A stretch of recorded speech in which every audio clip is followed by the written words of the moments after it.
David Smith here with one more Flipped Classroom math video. 3 tips before we start. Remember, you can pause the video at any time to catch up with your notes. You can also turn on the caption down below and watch my words go by on your screen. Lastly, if you feel like you can do this, you can speed up the playback and get through the video a little bit faster. Before we start with this lesson, I want to just clue you in to some prior knowledge that's going to be very helpful, in fact required, to understand this unit. Trigonometry, SOHCAHTOA trigonometry. You need to know that. I have videos explaining all the things you can do with right triangle trigonometry. Also, it's going to be helpful as non-right triangle trigonometry. We're going to have diagrams and situations where you're going to have to use that to figure out a certain length or a certain angle or something like that. Also, circle geometry. You have a circle with a diameter, the radius is half the diameter, and you have calculations where you can calculate the circumference or parts of the circumference, and you can calculate areas. So circle geometry is also very useful. Finally, just an overall understanding of how you think about geometry. That's going to help you with perhaps some of the tougher problems or the IB problems that come at things from an angle that feels entirely new to you. Okay, today's lesson is on sinusoidal functions, and that's a fancy $10 word for trigonometric functions. So these are your sine, your cosine, and your tangent. Now, you may know these pretty well already from seeing them in triangles, in right triangles and non-right triangles, and we use trigonometry to find areas and sides and things like that, and angles. So this is a whole nother treatment of trigonometry. Okay, so let's take a look. We've got 2 diagrams here that are going to kind of tease that out. One word to know about sinusoidal is it also means periodic. And periodic is something that repeats, like the tides, like the phases of the moon.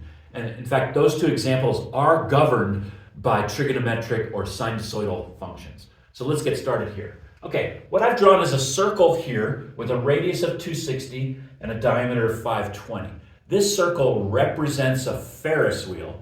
If you have no idea what a Ferris wheel, pause the video and Google that, look it up. Basically, this is an amusement park ride where you get on here, you sit in a little chair, and this big wheel spins around, and you get to ride that in that chair, and you get the view and all kinds of fun stuff like that. Okay? So when you get on, your height is 0, right? You're at the ground. Now, when you've ridden all the way up here, which is 90 degrees, your height is now 260 because you are exactly 1 radius off the ground. Then when you ride all the way up to here, where you've gone through 180 degrees of rotation, your height is now 520. When you go another 90 degrees back to here, so you've gone a rotation of 270, your height is now 260 again. And then when you complete the full 360 degrees of rotation, your height is back to 0. Okay? So in that way, when you're riding the Ferris wheel, your height is a function of the angle, and it's periodic or sinusoidal. Okay? So that's the overall kind of context here, and you're going to see Ferris wheel problems as we work through this unit. All right, now let's graph something a little differently, okay? So this is a graph with height on the vertical axis and theta, which is our angle. So let's just draw one like that. Typically, we use theta to represent angles. And if you remember your unit circle, this thing can be treated like a unit circle, but with a radius of 260 rather than 1. But a lot of the thinking in the unit circle applies to that diagram. Okay, so here we go. We have a graph where on the vertical axis we're measuring our height above the ground, which in our diagram would be this, like that. And then on the horizontal axis we're measuring theta, the angle as it goes around the circle. Okay, so let's take a look at this point. Here we are at our highest point. What's theta there? Pause the video and see if you can put your thetas for these 4 spots on our graph. Okay, so check it out. Once we've gone 180 degrees, we're at the top. So our theta here is 180. We're at the top on this graph. Remember, the vertical axis is the height above the ground. We've come 360, we've come all the way back around, and now we're back at a height of 0. And then we go another 180 to 540, and our height is back again at the top, and then another 180 to a total of 720 degrees, and our height is back to 0. Okay, so this shows the periodic function. Up, down, and it will go on for each turn of the Ferris wheel. So 360, there's one period. That's one of the vocab words you need to know for this chapter. A period in a sinusoidal function is the amount of time it takes to go through one complete cycle of whatever that function is doing. Okay, so I want to take a look at something and see if we can figure this out. What about 90 degrees? So that's here. So how high are we at 90? We're at 260. That's this right there, 260. So this would be, like if we went all the way up and all the way across, there's 260. This is 520. And then we can go through it by 90 degrees. I'm just going to do one more. 90, 180, here's 270. So now what I've done here is I've filled out the first period a little bit more. I've put in 90 and 270. So you can see I've got a measurement for here at 0, where height is nothing. Here at 90, where the height is 260. Here at 180, where the height is 520. We can make a dashed line across here. Now, I want to point out something interesting that is a complexity and one that we will spend some time on. 260 is achieved at two different points in our first period, in our first rotation. We get a height of 260 at 90 degrees on our way up, but then at 270 degrees on our way back down, we also get 260. In fact, we're going to hit 260 twice on each period, whereas we only hit the total height one time on each period. So there's some complexity in here about what happens during our rotations, okay? And then in the next screen, you're gonna get some help for like, what if theta is like 62 degrees? How would we calculate the height for that? And it's actually, okay, let's do a couple quick problems finding our heights at two different points. So we're going to figure out the height at A and the height at B. This is the same Ferris wheel with a radius of 260. Okay? All right, so A. Let's take a look at our diagram here. We've got 45 degrees as our theta, and we can draw that right triangle. So we can use trigonometry here to find this x. And then we can subtract that from this total distance, which is 260, and that will give us this height right there, okay? So if you're feeling bold, pause the video and write a trig equation that gives you that x right there. Okay, let's see how you did. So in this little right triangle right there, cosine is adjacent, which is the x, over hypotenuse, which is our 260. So cosine 45 equals x over 260. And let me just throw this up there as a reminder. You remember SOHCAHTOA. Okay? So the way into this concept of periodic functions, trigonometric function, sinusoidal function, does have at the core the SOHCAHTOA trigonometry. It's just so much more. So sine is opposite over hypotenuse, cosine is adjacent over hypotenuse, tangent is opposite over adjacent. So I just use my SOHCAHTOA to figure out what kind of equation I can write. So cosine 45 is adjacent over hypotenuse. So cosine 45 is adjacent over hypotenuse, which in this case is our radius of our Ferris wheel. So there's my equation that can solve for this little x. So I rearranged it by multiplying through by 260. X equals 260 times cosine 45. X equals 184. Do you think we're done? If you said no, you are correct. We found this x. To find the height, h equals 260 minus 184, which is 76. A word here, that's 3 sig figs. The decimal out here was 0.3, I believe, so I didn't round up, and I just gave you 3 sig figs for our height. Okay, so now I want you to pause the video and find the height at B. A little different calculation, but I think you can do it. Okay, so I wrote my first equation here. The height, let me change my little diagram here. We are now looking for this height, right? And so it's got this distance built in, right? That's 260. So the height at B is 260 plus whatever this little x is. And this x is in this right triangle. And so we use our SOHCAHTOA. Here's our angle, what we know. So we stand there and we look out in the triangle. And here's our unknown, is the opposite side. And here's our known side, which is the hypotenuse. So that's sine. So that equation would be sine 52 equals x over 260. Then I solve that for x, and I get x equals 260 times sine 52. So that's this additional amount. So here's my equation. 260, this amount, plus 260 sine 52, which is this amount, and that will give us the total height.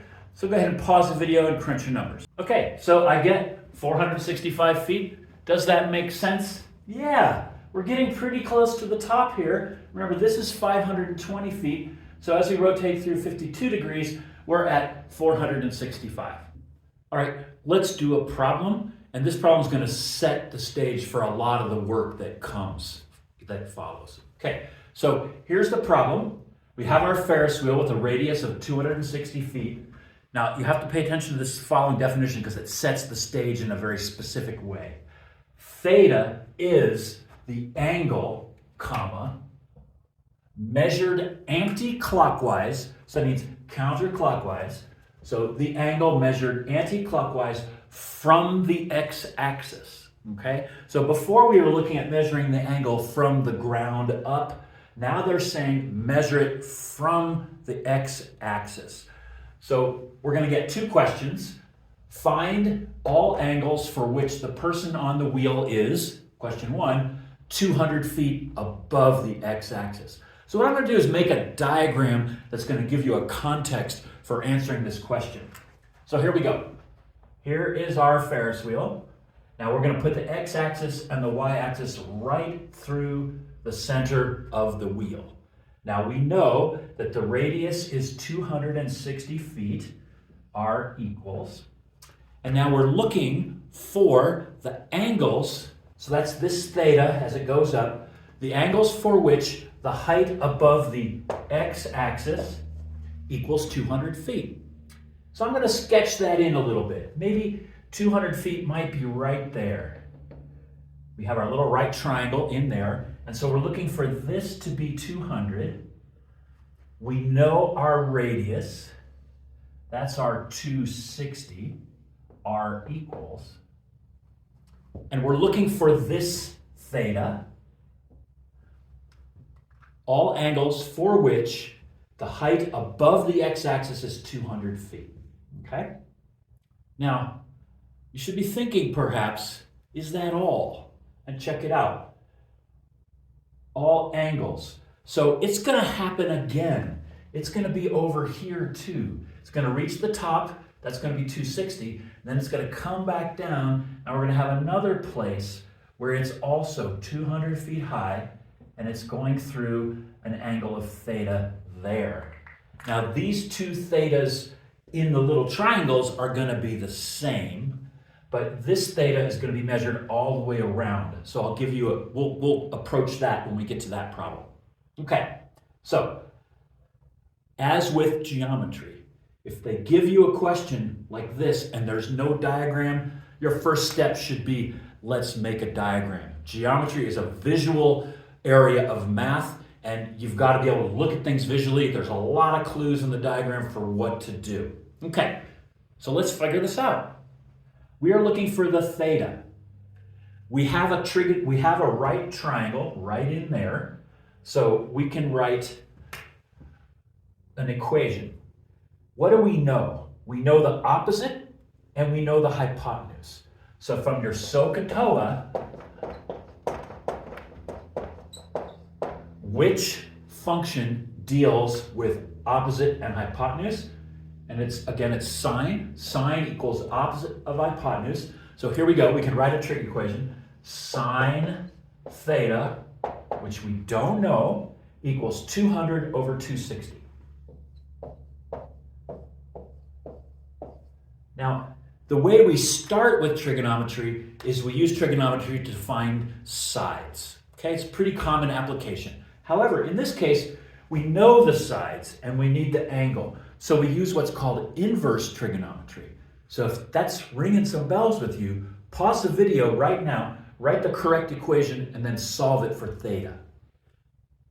Okay, let's see how you did. Inverse trig is started off like this. Sine inverse. It looks like sine to the -1. It really means sine inverse. And what we do is we just switch these two things. So sine inverse of this number is going to equal theta. So what you do is just get out your calculator, divide 200 by 260, and then take the inverse sine of that decimal. So go ahead and do that and see what you get. Okay, that gives me 50.3 degrees. And that kind of makes sense. It's coming up a little more than 45. So that's our first angle.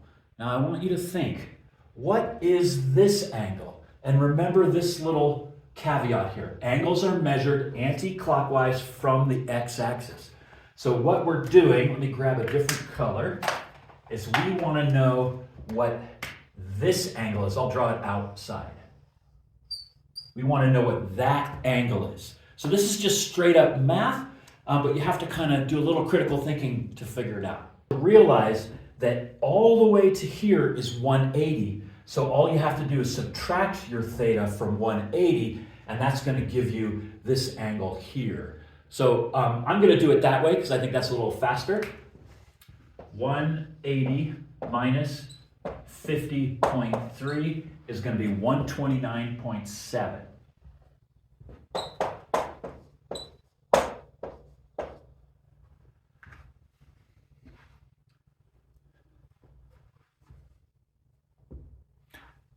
Action. So there's one adjustment I need to make on that number. What is it? 3 sig figs. So this is actually 130. Okay? All right. So now we have, let's summarize this problem. What we have is the two places when the person rides on the Ferris wheel and they start here at the x-axis, the two angles at which they are 200 feet above the x-axis. The first one occurs at 50.3 degrees as they're riding up, and the second one occurs after they pass the top. Now they're riding down, and that's a total of 130 degrees. So we can write that out there.